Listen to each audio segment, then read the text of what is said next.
नमस्कार, मी सौ सीमा फडके. पुनर्विवाह या माझ्या स्वलिखित कथेचा शेवटचा भाग मी आपल्यासमोर सादर करते. पण त्यापूर्वी सीमा फडके 8240 या माझ्या यूट्यूब चॅनलला नक्की सबस्क्राईब करा, लाईक करा, शेअर करा. कथा आवडत असेल तर नक्की कमेंट्स करा आणि बेल आयकॉन प्रेस करायला विसरू नका. तर ऐकूया पुनर्विवाह या कथेचा शेवटचा भाग. बागेत थोड्या वेळ इतर गप्पा मारून झाल्यावर मायेने त्रिशाच्या केसांवरून हात फिरवत वासंती आजी तिला काही गोष्टी समजावून सांगत असतात. त्या त्रिशाला म्हणतात, त्रिशा, मी तुला फक्त 5 प्रश्न विचारते. त्या प्रश्नांची उत्तरं मात्र मनापासून दे. त्रिशा ही अगदी प्रेमाने, आजी अगं विचार ना, असे म्हणते. त्रिशा, पहिला प्रश्न. तुझ्या लग्नानंतर तुझ्या नवऱ्यासह तुझ्या सासरचे लिहून देतील की ते तुझ्या आईचा आयुष्यभर मानाने व्यवस्थित सांभाळ करतील? असं कसं लिहून देतील आजी? त्रिशा म्हणते. बरं, म्हणजे नाही. दुसरा प्रश्न. आता तुम्ही प्रेमात आहात, पण लग्नानंतरही तुझ्या नवऱ्याचा स्वभाव असाच राहील याची तू हमी देऊ शकतेस? असं कसं देऊ शकणार आहे आजी? त्रिशा खाली मान घालून म्हणते. बरं, राहिलं. तिसरा प्रश्न. जरा ऐकायला तिखट वाटे, परंतु मला विचारण्याशिवाय आता पर्याय नाही. कसं आहे ना त्रिशा, हल्ली मरण खूप स्वस्त झालंय. देव न करो, म्हणजे मला काय म्हणायचंय ते आधी नीट तू समजून घे बाळा. उगीचच गैरसमज करून घेऊ नकोस. प्रॅक्टिकली नीट विचार कर. तेवढी समज आहे तुझ्यात, हो ना? बोल ना आजी, त्रिशा म्हणते. त्रिशा, लग्नानंतर तुझ्याच बाबतीत काही घडलं तर सासरची मंडळी तरीही तुझ्या आईचा सांभाळ करतील? कदाचित असं असू शकतं की तुला तुझी आई तुझ्याजवळ असावी आणि ती फक्त आपलीच असावी असा विचार तुझा असू शकतो, पण तरी देखील मलाही विचारावंसं वाटतंय. क्षणभंगूर आहे का आयुष्य? आणि हे सर्व मी तुझ्या आईला माझी मुलगी मानते म्हणून तुला विचारते. कारण तिच्या डोळ्यातलं एकटेपण मला दिसतंय, जे तुला दिसत नाहीये. बापरे, आजीचा हा मुद्दा विचारात घ्यायलाच हवाय. मी तर या अँगलने विचारच केला नाही, मनातल्या मनात त्रिशा म्हणत असते. चौथा प्रश्न. तुला आईबद्दल जर खरंच एवढी काळजी वाटते, म्हणजे असं वाटतंय तुझ्या बोलण्यातनं, प्रेम वाटतंय, तर मग तूही लग्न करायची काही गरजच नाहीये. बघ, म्हणजे आई आणि तू दोघी राहू शकता ना एकट्या, नाही का? बोल, आहे का तुझी तयारी? आता मात्र त्रिशा विचारमग्न होते. आणि 5वा सगळ्यात शेवटचा प्रश्न. तू लग्न करतेस म्हणजे तुझ्यासाठी लग्न म्हणजे सर्वस्व, हे आलंय लक्षात.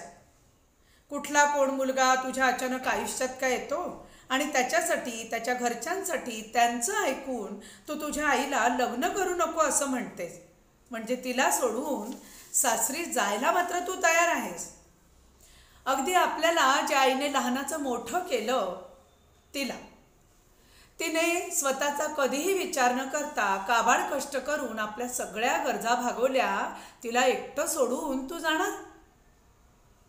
वरून तिने एकटंच राहावं पण लग्न मात्र करू नये हा तुझा हट्ट का? त्रिशा, एक गोष्ट सांगू आणि कायम लक्षात ठेव. प्रत्येकाच्या आयुष्यात योग्य वेळी योग्य व्यक्तीचं येणं फार गरजेचं असतं. फक्त ती आलेली योग्य वेळ आपल्याला ओळखता आली पाहिजे. त्रिशाच्या डोळ्यातून धारा वाहत असतात. तिला वासंती आजीचं म्हणणं पटतं आणि ती निरुत्तर होते. ऐक त्रिशा, मी ना एक छान स्थळ आणलंय संपदासाठी. तिकडची मंडळी लग्नासाठी तयार देखील आहेत. छान सदन कुटुंब आहे. खूप चांगली माणसं आहेत मनाने, आणि ते तुझ्या लग्नाचा सगळा खर्च देखील उचलायला तयार आहेत. कारण त्यांनाही एका सहचारिणीची या वयात गरज आहेच. पण संपदा तुझ्यामुळे होकार देत नाहीये. ती तुझ्या भावना जपते, त्याग करते तुझ्यासाठी, आणि तू फक्त स्वतःचा विचार करून आईला लग्न करू नको म्हणते, हे काही मला पटत नाही. त्रिशा रडत रडत वासंती आजीला मिठी मारते. आजी, खरंच तू माझे डोळे उघडलेस. थांब, नाही तू थांब असे म्हणून ती तिच्या होणाऱ्या नवऱ्याला लगेचच फोन करते.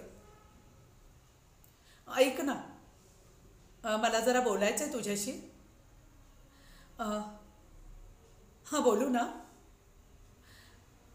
मी ना माझ्या नवीन बाबांना भेटायला जाणार आहे. हो, नवीन बाबा, आईचं दुसरं लग्न. हो हो, हा माझा अंतिम निर्णय आहे. तू येणार आहेस माझ्याबरोबर?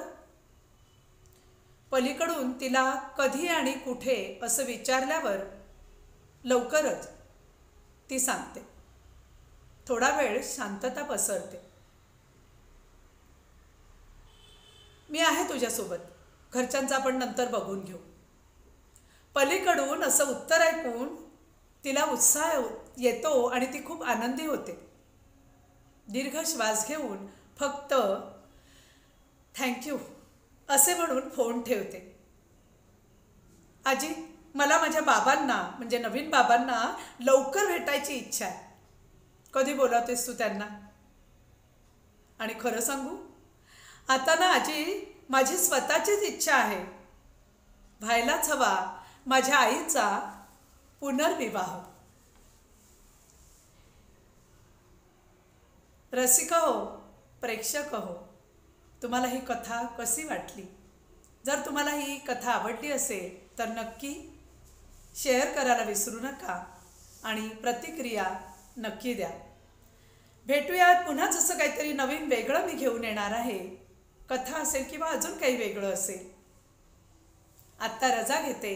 धन्यवाद.